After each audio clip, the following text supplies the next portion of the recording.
આપણું હૃદય હેતાળવું હોવું જોઈએ, આપણું હૃદય ભાવભીનું હોવું જોઈએ, આપણું હૃદય પ્રેમાળ હોવું જોઈએ. નફરત ઘૃણાવાળું નહીં, અભાવ અવગુણવાળું નહીં. હૃદયમાં પ્રેમની નદી વહેવી જોઈએ. પછી નદીને ક્યાં વહેવડાવવી એ પછીની વાત છે.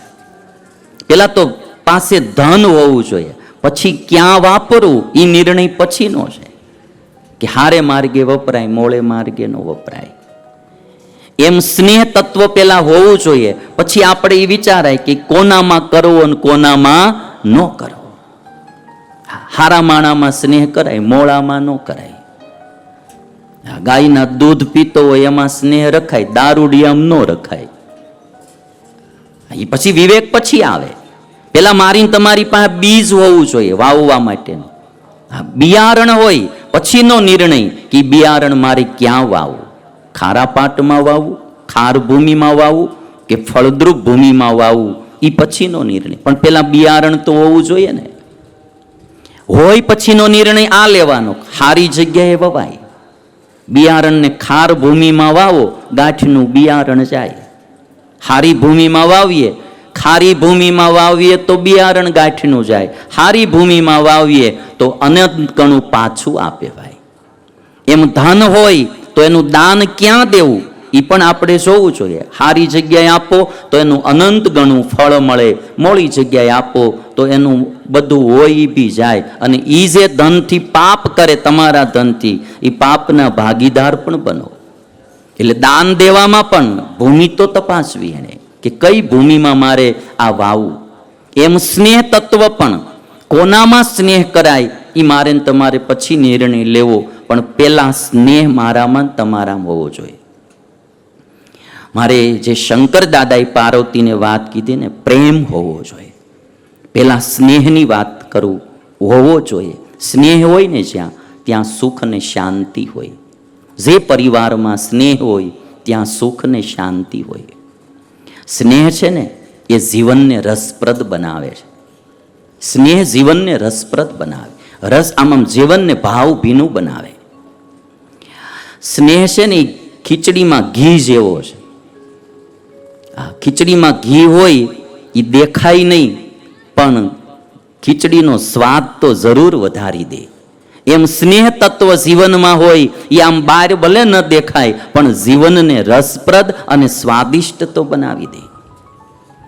એટલે બહેનો ભાઈઓને, નાના મોટાને બધાને મારી વિનંતી, નફરત વાળી વાત તો કરવી જ નહીં.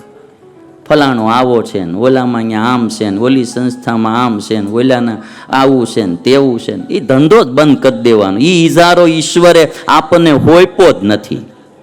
બગીચા પાસે જઈને સુગંધ લ્યો, ઉકડા પાસે ઊભું રહેવું જ નહીં. વાત જ નહીં. જેને હનુમાનજી જેવું, મીરાબાઈ જેવું, નરસિંહ મહેતા જેવું, દાદા ખાચર કે જીવુબા જેવું ભગત થવું હોય, ઈશ્વરને વાલું થવું હોય, પવિત્ર સંત થવું હોય, એને હારું જોતા શીખી જવું. દુનિયામાં મોળું જોવું જ નહીં, મોળા ભેગું રહેવું નહીં, મોળા ભોગો વ્યવહાર કરવો નહીં. એને માર્ગે ને આપણે આપણા માર્ગે. જેને હૃદય પ્રેમાળ બનાવવું છે એને બહુ મોળું નહીં જોવાનું, મોળી વાતો જ નહીં કરવાની. અને પ્રેમ હો તત્વ જ્યાં આવે ને, સ્નેહ તત્વ, તો જીવન રસપ્રદ બની જાય. તમે પરિવારમાં જોજો, જ્યાં સ્નેહ હશે ને પરિવારમાં, ત્યાં હંપ હશે. અને જ્યાં સ્નેહ નહીં હોય ત્યાં કુસંપ શરૂ થઈ જાય. સ્નેહ બધાને ભેગા રાખે. અમારે એમ કહેવાય કે સ્નેહ છે તર્ક સંગ્રહમાં કે સ્નેહ એ પાણીનો ગુણ છે. પાણીમાં સૌથી વધારે સ્નેહ હોય. એટલે તમે ઘઉંના લોટ લ્યો અને એને તમે આમ પવનમાં ઉડાડો, એક એક કણ જુદા પડી જાય.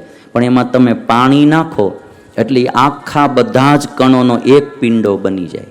પછી એક પણ કણ ઉડે નહીં, બધા કણને ભેગા કરી દે. એ સ્નેહનો ગુણ છે. સ્નેહ બધાને ભેગા કરે, અભાવ બધાને નોખા કરે. સ્નેહ બધાને ભેગા કરી દે, એક મેક કરી દે. જેનામાં જેટલો સ્નેહ, જે વ્યક્તિના પર્સનલ જીવનમાં જેટલું સ્નેહ પ્રધાન જેનું જીવન હશે ને, એટલું જ એનું જીવન રસમય, આનંદમય હશે. હું હોઉં કે તમે, હા, તમે એક માર્કિંગ કરી લેજો, બેન ભાઈ નાનો મોટો ભણેલ અભણ રાજા રંક ગમે તે હોય, ત્યાગી ગ્રહી, હું જેટલી વાત કરું બને ત્યાં સુધી સાર્વજનિક આખી દુનિયાના જીવને અસર કરે ને એવી જ વાત કરું છું. હું કોઈ સાંપ્રદાયિક કે જાતિવાદી કે કોઈ પર્ટિક્યુલર વાડાવાડીની વાત નહીં કરતો. હું તો આખા જીવ પ્રાણી માત્રને કામમાં આવે એવી વાત કરવા માંગુ. એના માટે હું રાત દાડો મહેનત કરું ચાર્ટ બનાવવાની. કાલે મને કોક કે મને કે આ બધી આવી ક્લિપો તમે લાવો ક્યાંથી? કે એ તો ગમે ત્યાંથી જરા તરા કોઈ મોકલે તો એને હું પાછો વિચારું કે આને મારે કઈ રીતે આને ઉપયોગમાં લેવી. ક્લિપો તો તમારા મોબાઈલોમાં આવતી જ હોય ને ફરતી જ હોય, પણ હું વિચારું કે આ ક્લિપને કઈ રીતે આપણે પ્રેઝન્ટેશન કરીએ તો લોકોને આમાંથી સારો મેસેજ મળે. તમે જોશો જેનું જીવન પ્રેમમય હશે એનું જીવન સુખમય, આનંદમય અને ભાવમય હશે. એને મજા આવશે જિંદગી જીવવાની.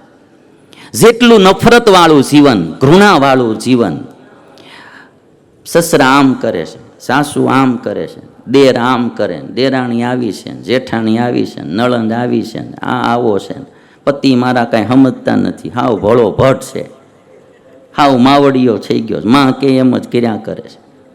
આમ જ જેને થયા કરતું હોય એને પછી જિંદગી જીવવાની મજા નહીં આવે. એને નકરા બધાના અવગુણો જ દેખાય છે, બધાના માઇનસ પોઈન્ટો જ દેખાણા કરે છે. એને પોતાનો એક કોઈ માઇનસ પોઈન્ટ દેખાતો નથી. એને ઘરના બધા જ પરિવારના સભ્યોના મોડા પોઈન્ટો જ દેખાણા કરે છે. એને જિંદગી જીવવાની મજા નહીં આવે. આમાં કંઈ મારું તમારું કોઈનું પર્સનલ છે નહીં. હું અમારામાં જોઉં.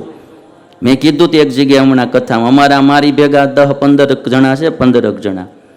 હવે આવડા ઝાઝા મોટા ભાગના ભૂલકણા આવ્યા છે. લ્યો હાલો શું કરું? બાથરૂમમાં જાય, લાઇટ શરૂ કરીને જાય એટલે ધોળે દીએ 3 લાઇટો શરૂ કરે. આવતી વખતે મારો વાલીડો એક કોઈ બંધ ન કરે. હું દિવસે જાઉં મને એમ થાય ભાઈ લાઇટની જરૂર જ નથી તો આપણે શરૂ શું કરવા કરવી? પણ આવડાને તો એમ કે સ્વિચ દીધી એટલે પાડવાની જ તે એમ. બધી લાઇટો શરૂ કરે, આવતી વખતે બંધ એ કોઈ ન કરે. હવે પછી આ 10, 12, 15 જણા, હું એકલો. હવે પછી રોજ આપણે આને બધું ખીજાણા કરીને, ક્રોધ કર્યા કરીને, નફરત કર્યા કરી તો આપણે મરી જાય. એટલે પછી મેં માંડી વાળ્યું. મેં કીધું ભગવાને બધાને જે બનાવ્યા છે હારા જ બનાવ્યા છે.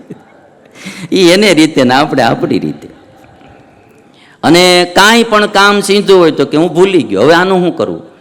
મેં હમણાં બાવળાની કથામાં કીધું હતું દામજી ભગત કે જે કોઈ કેમિકલ કંપનીવાળા કે આ મેડિસિન કંપનીવાળા એવી દવા શોધશે કે એક ટેબ્લેટ લેવાથી 1 કલાક કાંઈ ભૂલાય જ નહીં તો એની કંપની અબજો રૂપિયામાં નફો કરશે. જો કોઈ સાયન્ટિસ્ટને કે કોઈ આ મેડિકલ લાઈનવાળાને જો આ હૂજી જાય ને આ જડી જાય કાંઈ કે એક ટેબ્લેટ લઈ લેવાથી ભલે આખો દી નહીં 1 કલાક તો ભૂલે જ નહીં, એવી જો કોઈ ટેબ્લેટ બનાવશે એની ગ્રાહકી એટલી થાય, એક કોથળો તો હું જ પેલા ખરીદી લઈશ. એક કોથળો આખો જ.